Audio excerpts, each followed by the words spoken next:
Everyone continue करते हैं exercise 16A question number 28। Question number 28 is if a square is inscribed in a circle find the ratio of the areas of the circle and the square.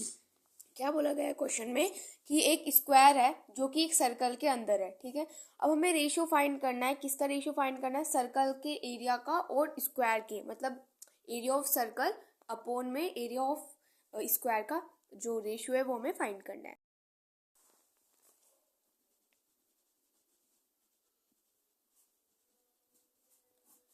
अब देखो question number 28 में हमें क्या बोला गया है कि हमारे पास क्या है, एक सर्कल है, ठीक है। तो इस तरीके से हो गया हमारे पास यहाँ पे सर्कल, ठीक है। एंड इस सर्कल के अंदर क्या है, स्क्वायर है। तो इस तरीके से इस सर्कल के, ठीक है, ये स्क्वायर है, ठीक है। तो इस सर्कल के अंदर क्या गिवन है हमें, इस सर्कल के अंदर स्क्वायर है, ठीक है। अब जो अब अगर ये जो स्क्वायर है एंड इस स्क्वायर के डायगोनल को मैं ऐड कर लेती हूँ कि इस स्क्वायर का जो डायगोनल है वो मेरे पास क्या है, दैट इज डी, ठीक है। तो अगर मैं यहाँ पर स्क्वायर के डायगोनल की बात करती हूँ तो वो मेरे किसके इक्वल होगा, जो भी सर्कल का डायमीटर होगा उसके इक्वल ही तो होगा, ठीक है। तो वो मैं यहाँ पे लिख देती हूँ, that is diameter of circle के इक्वल होगा, ठीक है। ओके, उसके बाद यहाँ पे हमने क्या लेट किया है कि जो स्क्वायर के डायगोनल को हमने डी लेट किया। तो यहाँ पे मैं लिख देती हूँ कि let the diagonal of square B D, ठीक है। हमने जो स्क्वायर के डायगोनल उसको डी लेट किया है। तो अब सर्कल की रेडियस क्या हो जाएगी, देखो, तो रेडियस ऑफ सर्कल की रेडियस क्या हो जाएगी, यानी कि d/2 ये हो जाएगी हमारे पास, है ना। क्योंकि जो हमारा डायगोनल है, जो स्क्वायर का जो डायगोनल वो हमारे किसके इक्वल है, सर्कल के डायमीटर के इक्वल है। तो अगर सर्कल का डायमीटर हमारे पास d है तो इसका रेडियस क्या हो जाएगा, d/2 हो जाएगा, ठीक है। तो हम यहाँ से फाइंड करते हैं अपना एरिया ऑफ सर्कल, ठीक है। तो that is area of circle. तो एरिया ऑफ सर्कल का फॉर्मूला क्या होता है, that is pi r square. तो pi r square is equal to, ठीक है, तो पाई की value as it is and r की प्लेस पर भी हमने रेडियस फाइंड की थी जो कि कितनी आई थी, दैट इज d/2 एंड हो जाएगा यहाँ से मेरे पास d/2, ठीक है। इसको पूरे को सॉल्व करेंगे तो क्या आ जाएगा, पाई d का स्क्वायर बाय 4 एंड ये हो जाएगा स्क्वायर यूनिट, ठीक है। ये हो जाएगा यहाँ से हमारे पास। ओके, अब हमारे पास जो डायगोनल ऑफ स्क्वायर का फॉर्मूला होता है वो क्या होता है, वो लिखते हैं हम यहाँ पर, that is diagonal of square. जो स्क्वायर के डायगोनल होते हैं वो हमारे किसके इक्वल होते हैं, √2 मल्टीप्लाई बाय साइड, है ना, इसके इक्वल ही तो होते हैं, मैंने आपको पहले भी बता रखा है। तो यहाँ से अगर मेरे पास जो डायगोनल है स्क्वायर का उसको मैंने डी लेट किया हुआ है तो √2 मल्टीप्लाई बाय साइड, ठीक है। तो यहाँ से अगर मैं साइड फाइंड करूँ तो मेरे पास साइड क्या आ जाएगी, that is 2√2 is equal to side, ठीक है। तो मेरे पास यहाँ से हमने साइड फाइंड कर ली जो क्या ये d√2, ठीक है। अब हमारे पास एरिया ऑफ स्क्वायर क्या होता है, एरिया ऑफ स्क्वायर का एरिया होता है हमारे पास साइड का स्क्वायर, है ना। तो यानी कि हो जाएगा साइड का स्क्वायर, ठीक है। एंड साइड हमारे पास कितनी आई है, दैट इज d√2 का स्क्वायर कर देंगे, है ना, क्योंकि अभी हमने साइड फाइंड की थी तो हमारे पास ये आई थी। तो यहाँ से मेरे पास क्या हो जाएगा, दैट इज d का स्क्वायर अपॉन में 2 एंड ये हो जाएगा मेरे पास स्क्वायर यूनिट, ठीक है। ये हो जाएगा यहाँ से मेरे पास एरिया ऑफ स्क्वायर। तो मुझे यहाँ से क्या चाहिए, मुझे रेशियो फाइंड करना था। किसका रेशियो फाइंड करना था, एक तो एरिया ऑफ सर्कल अपॉन में एरिया ऑफ स्क्वायर, इसका ही तो मुझे रेशियो फाइंड करना था, ठीक है। तो एरिया ऑफ सर्कल मेरे पास क्या आया, देखो, एरिया ऑफ सर्कल तो हमने फाइंड किया था तो मेरे पास क्या था, दैट इज पाई d का square by 4 and area of square मेरे पास क्या है, दैट इज d का स्क्वायर अपॉन में 2, ठीक है। तो क्या हो जाएगा, पाई d का स्क्वायर अपॉन में 4 मल्टीप्लाई बाय 2 अपॉन में d का स्क्वायर। ये हो जाएगा यहाँ से मेरे पास d के स्क्वायर से d का स्क्वायर कैंसिल हो जाएगा, 2 1 2 एंड 2 2 4, ये आ जाएगा मेरे पास, ठीक है। तो यानी कि यहाँ से मेरे पास आ जाएगा, मेरे पास क्या बचा है, यहाँ पे मेरे पास पाई बच गया एंड अपॉन में मेरे पास क्या बच गया, 2। तो यानी कि इनका जो रेशियो आ गया वो मेरे पास क्या आ गया, दैट इज पाई/2, ठीक है। सो ये हो जाएगा question number 28। 29 is the area of a circle is inscribed in an equilateral triangle is 154 centimetre square, find the parameter of the circle. तो एरिया ऑफ सर्कल जो है वो मतलब हमें दे रखा है कि एक ट्राइंगल है, ट्राइंगल के अंदर जो है सर्कल है, ठीक है। तो उसका जो एरिया दे रखा है उस सर्कल का, वो हमें 154 सेंटीमीटर स्क्वायर दे रखा है। हमें ट्राइंगल का पैरामीटर फाइंड करना है। क्वेश्चन में हमें क्या गिवन है कि इस तरीके से हमारे पास क्या एक ट्राइंगल है, ठीक है। ट्राइंगल के अंदर क्या दे रखा है, इस तरीके से सर्कल दे रखा है, ठीक है। ओके, अब यहाँ पे इसका जो सेंटर है इसको मैं यहाँ पर ओ बोल देती हूँ, ठीक है। इसका जो सेंटर वो यहाँ पे ओ बोल दिया, इसको यहाँ पर ए बोल देते हैं, ठीक है। इसको यहाँ पर बी एंड इसको यहाँ पर सी बोल देते हैं, ठीक है। इसको इस तरीके से ज्वाइन करके इस वाले पॉइंट को मैं यहाँ पर डी बोल देती हूँ, ठीक है।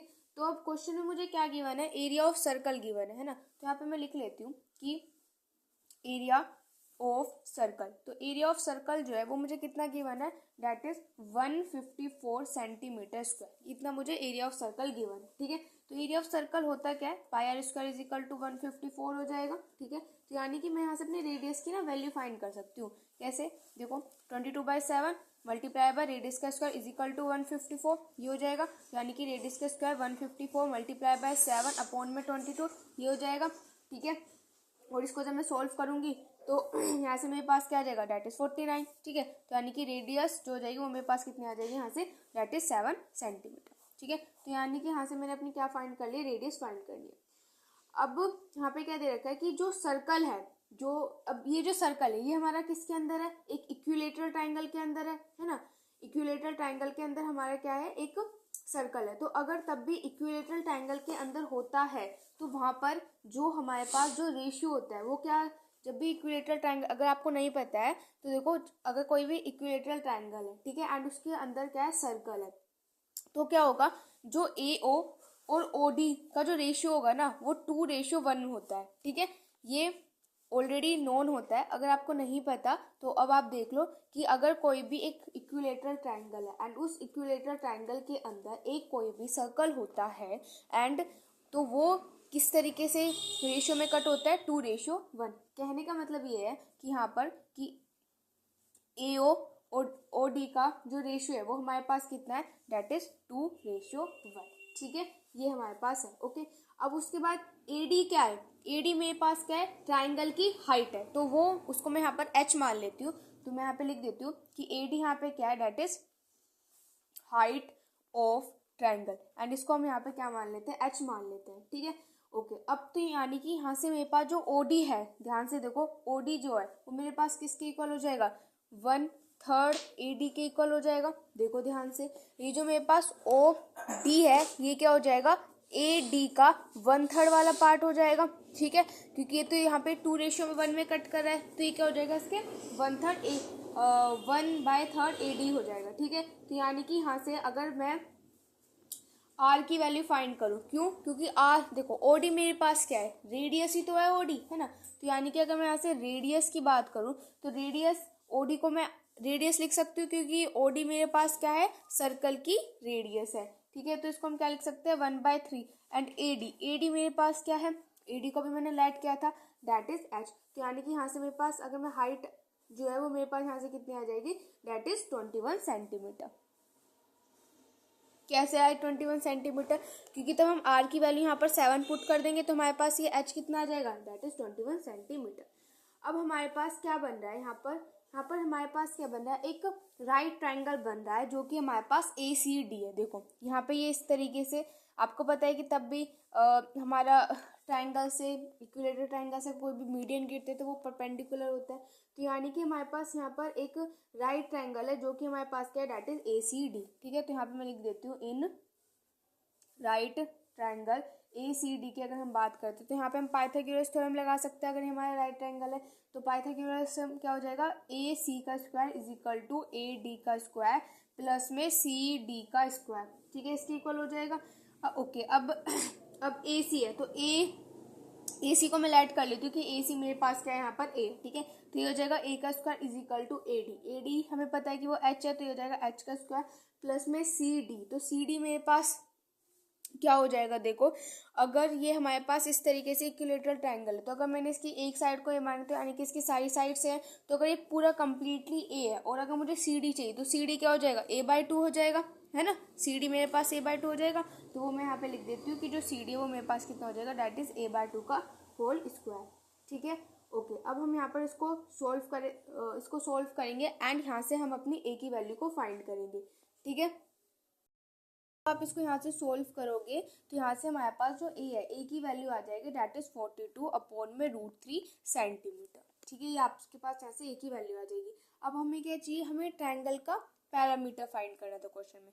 तो हमें पता है कि जो पैरामीटर होता है वो हमारा किसके इक्वल होता है, 3 मल्टीप्लाई बाय ए के इक्वल होता है, ठीक है। तो 3 मल्टीप्लाई बाय एंड अभी हमने साइड इसकी फाइंड की थी जो कि हमारे पास कितनी है, दैट इज 42√3, ठीक है। तो यहाँ पे लिखते हैं दैट इज 42√3। अब देखो यहाँ पे हमारे पास क्या है, यहाँ पे 3 मल्टीप्लाई बाय 42√3 है। अब ये जो 3 है, इस 3 को मैं यहाँ पर क्या लिख सकती हूँ, इस 3 को हम यहाँ पे लिख सकते हैं √3 मल्टीप्लाई बाय √3, ये करके लिख सकते हैं ना, इस वाले 3 को यहाँ पे। तो मैं लिख दिया √3 मल्टीप्लाई बाय √3 मल्टीप्लाई बाय 42/√3। अब इस वाले √3 से वाले √3 कैंसिल हो जाएगा। अब √3 की वैल्यू पुट कर देते हैं, दैट इज 1.73 मल्टीप्लाई बाय 42, ठीक है। तो इसकी मल्टीप्लाई करेंगे तो हमारे पास आ जाएगा दैट इज 72.66, ठीक है, ये आ जाएगा। एंड ये हमारे पास क्या हो जाएगा यहाँ से सेंटीमीटर, ये क्या हो जाएगा यहाँ से हमारे पास पैरामीटर ऑफ अ ट्रायंगल जो कि हमें फाइंड करना था, ठीक है। सो ये हो गया question number 29। Number 30 is the radius of the wheel of a vehicle is 42 centimetre. तो एक व्हील है जिसकी रेडियस हमें गिवन है, how many revolution will it complete in a 19.8 kilometre long journey. तो इतनी जर्नी को वो व्हील जो है वो कवर करता है, तो वो कितने रेवोल्यूशन ले सकता है इतनी जर्नी को कवर करने के लिए, यानी कि वो कितने चक्कर लेगा। सो देखो क्वेश्चन में हमें क्या गिवन है, that is radius of wheel, ठीक है। व्हील की हमें रेडियस गिवन है दैट इज 42 सेंटीमीटर, ठीक है। तो अगर मैं यहाँ से उस व्हील क्या होता है हमारा, एक सर्कल की तरह होता है, तो यानी कि अगर मैं इसका यहाँ से सरकमफ्रेंस निकालूं तो सरकमफ्रेंस ऑफ अ सर्कल हमारे पास क्या होता है, दैट इज 2πr, ठीक है। तो अब यहाँ पे इनकी वैल्यूज पुट कर देंगे तो that is 2 multiply by 22/7 and radius हमारे पास कितना है, दैट इज 42, ठीक है। इसको यहाँ पर अगर सॉल्व करोगे तो आ जाएगा 264 सेंटीमीटर, ठीक है। तो यानी कि अब ये हमारा किस में है, सेंटीमीटर में आया, तो इसको मीटर में कन्वर्ट कर लेते हैं। तो मीटर में कन्वर्ट कैसे करेंगे, सिंपल है, इसको डिवाइड कर देंगे 100 से, ठीक है। तो ये जो सरकमफ्रेंस है इसको मैं यहाँ पर मैं CIR लिख देती हूँ, ठीक है। सरकमफ्रेंस को मैं डिवाइड कर देती हूँ 100 से, तो ये मेरा मीटर में कन्वर्ट हो जाएगा, तो ये जाएगा 2.64 मीटर, ठीक है। अब यहाँ पे लिखते हैं that is distance cover by wheel in 1 revolution, यानी कि एक रेवोल्यूशन में उसने कितना डिस्टेंस कवर किया। तो वो अभी हमने फाइंड किया कि एक रेवोल्यूशन में उसने कितना डिस्टेंस कवर किया, दैट इज 2.64 मीटर का उसने डिस्टेंस जो है कवर किया। अब टोटल डिस्टेंस जो है वो हमें क्वेश्चन में यहाँ पे क्वेश्चन में हमें जो टोटल डिस्टेंस है वो कितना गिवन है, टोटल डिस्टेंस हमें क्वेश्चन में गिवन है दैट इज 19.8 किलोमीटर, ये हमें टोटल डिस्टेंस गिवन है। तो इसको भी हम क्या कर लेते हैं, इसको भी हम मीटर में चेंज कर लेते हैं। तो इसको मीटर में चेंज करने के लिए हम क्या करेंगे, इसकी मल्टीप्लाई कर देंगे 1000 से, ठीक है। तो यहाँ पर 19.8 की मल्टीप्लाई कर देते हैं हम यहाँ पर 1000 से, तो हमारे पास आ जाएगा 19800 मीटर, ठीक है। इसको यहाँ पर हमने किस में चेंज कर लिया, मीटर में चेंज कर लिया। अब हमें यहाँ पे क्या फाइंड करना है, नंबर ऑफ रेवोल्यूशन। तो नंबर ऑफ रेवोल्यूशन किसके इक्वल हो जाएंगे, यहाँ पे लिखेंगे that is number of revolution. तो नंबर ऑफ रेवोल्यूशन हमारे किसके इक्वल हो जाएंगे, जो भी हमारे पास दैट इज टोटल डिस्टेंस है 19800 इसकी, और सॉरी एंड इसकी अपॉन में हमारे पास क्या दिस, ये क्या हमारे पास सरकमफ्रेंस दैट इज 2.64, ठीक है, ये हो जाएगा, ओके। इस पूरे को यहाँ पर सोल्व करेंगे तो हमारे पास कितना आ जाएगा, दैट इज 7500, ठीक है। तो कितने नंबर ऑफ रेवोल्यूशन हो गए, 7500। Number 31 is the wheel of the locomotive of a train are 2.1 meter in radius। मतलब कि एक ट्रेन है तो उसके व्हील की यहाँ पे रेडियस हमें गिवन है, they make 75 revolution in 1 minute. 1 minute में वो जो व्हील है वो 75 रेवोल्यूशन यानी कि 75 चक्कर जो है वो ले लेता है। Find the speed of the train in kilometre per hour. तो हमें यहाँ पे ट्रेन की स्पीड बतानी है, वो भी किसमें, किलोमीटर पर आवर में। देखो क्वेश्चन में हमें क्या गिवन है, that is radius of wheel, ठीक है। रेडियस ऑफ व्हील हमें कितना गिवन है, that is 2.1 metre. And again हम क्या फाइंड करेंगे, यहाँ पर सरकमफ्रेंस फाइंड करेंगे, ठीक है। तो यहाँ पर जो हमारे पास सरकमफ्रेंस का फॉर्मूला होता है वो क्या होता है, दैट इज 2πr, क्योंकि जो हमारा व्हील है वो हमारा क्या है, एक सर्कल की शेप का ही तो होता है, ठीक है। तो उसके लिए क्या हो जाएगा, 2πr हो जाएगा, यानी कि 2 multiply by 22/7 multiply by radius कितना हो जाएगा, दैट इज 2.1। अब इस पूरे की मल्टीप्लाई करोगे आ जाएगा 13.2 मीटर, ठीक है। अब यानी कि एक रेवोल्यूशन में वो कितना डिस्टेंस कवर करते हैं, तो मैं यहाँ पे लिख देती हूँ, that is distance cover in 1 revolution, ठीक है। एक रेवोल्यूशन यानी कि एक चक्कर में वो कितना डिस्टेंस कवर करता है, दैट इज 13.2 मीटर, इतना जो डिस्टेंस है वो कवर करता है, ठीक है। तो 1 मिनट में वो कितना डिस्टेंस कवर करता है, और वो हमें क्वेश्चन में गिवन है, ठीक है। तो वो मैं यहाँ पे लिख लेती हूँ, that is distance cover in 1 minute. तो 1 मिनट में वो कितना डिस्टेंस, 1 मिनट में वो कितना डिस्टेंस कवर करता है, तो यानी कि मतलब 1 मिनट में वो कितने रेवोल्यूशन कवर कर रहा है, वो कवर कर रहा है 75 रिवोल्यूशन, वो यहाँ पे क्या कर रहा है, कवर कर रहा है, ठीक है। तो REVOLUTION, ठीक है, यानी कि 75, 1 मिनट में वो 75 रिवोल्यूशन लगा देता है, ठीक है। तो यानी कि अगर मैं 1 मिनट के लिए डिस्टेंस फाइंड करूँ तो कैसे फाइंड करेंगे, एक रेवोल्यूशन के लिए डिस्टेंस क्या, 13.2, इसकी मल्टीप्लाई कर देंगे 75 से, ठीक है। तो मेरे पास यहाँ से कितना आ जाएगा, दैट इज 990 मीटर। तो यानी कि वो 1 मिनट में कितना डिस्टेंस कवर कर रहा है, 990 मीटर डिस्टेंस कवर कर रहा है। अब हम यहाँ पर डिस्टेंस 1 मिनट में वो जितना भी डिस्टेंस कवर कर रहा है, अभी हमारा किस में फाइंड हुआ है, मीटर में फाइंड हुआ है, तो उसको हम किलोमीटर में चेंज कर लेते हैं। तो किलोमीटर में कैसे चेंज करेंगे, सिंपल है, 990 की को डिवाइड कर देंगे 1000 से, तो ये हमारा किस में हो जाएगा, किलोमीटर में चेंज हो जाएगा, ठीक है। तो यहाँ से ये हो जाएगा मेरे पास, ओके। तो अब ये मेरा यहाँ से, इसको मैं लिख लेती हूँ कि यहाँ से मेरे पास किस में आ गया, डेट इज किलोमीटर। यहाँ पे ये आ गया डिस्टेंस कवर इन 1 मिनट, ठीक है। 1 मिनट का जो डिस्टेंस है वो हमारे पास यहाँ पे किलोमीटर में आ गया।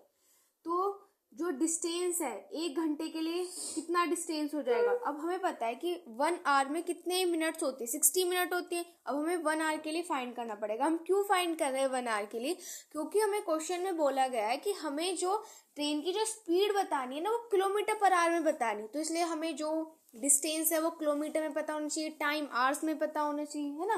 तो यहाँ पे हम लिखते हैं, so distance of train in 1 hour. तो 1 आवर के लिए हम उसके लिए डिस्टेंस फाइंड करेंगे, तो वो क्या हो जाएगा, जो भी हमारे पास यहाँ पर डिस्टेंस आ रहा है उसकी मल्टीप्लाई कर देंगे 60 से, ठीक है। 60 से क्यों मल्टीप्लाई कर रहे हैं, क्योंकि हमें पता है कि 1 आवर में 60 मिनट होती है, ठीक है। तो इसकी मल्टीप्लाई कर देते हैं यहाँ से 60 से, ठीक है। यहाँ पे 1 आवर के लिए कितना हो जाएगा, डेट इज 59.4 किलोमीटर, ठीक है। ये आ जाएगा यहाँ से मेरे पास। अब मुझे क्या फाइंड करनी है, यहाँ पर स्पीड। तो यानी कि इसके लिए जो स्पीड आ गई है वो मेरे पास क्या आ गई, डेट इज पर स्पीड फाइंड करनी थी। तो जो स्पीड होती है, वो स्पीड का फॉर्मूला क्या होता है, दैट इज डिस्टेंस अपॉन में टाइम, यही होता है हमारे पास, ठीक है। तो हमें यहाँ पे स्पीड जो है वो फाइंड करनी थी, एंड डिस्टेंस अभी हमने फाइंड किया, जो कि हमारे पास कितना है, दैट इज 59.4, ठीक है। एंड टाइम यहाँ पर कितने के लिए, 1 आवर के लिए। तो यानी कि यहाँ पे मेरे पास क्या आ जाएगा, डेट इज 1 आ जाएगा अपॉन में, ठीक है। तो यानी कि यहाँ से जो मेरे पास स्पीड आ जाएगी वो आ जाएगी 59.4 किलोमीटर पर आवर, ठीक है। ये मेरे पास यहाँ से आ जाएगी स्पीड, जो कि हमें फाइंड करनी थी, ठीक है। सो ये हो जाएगा क्वेश्चन नंबर 31।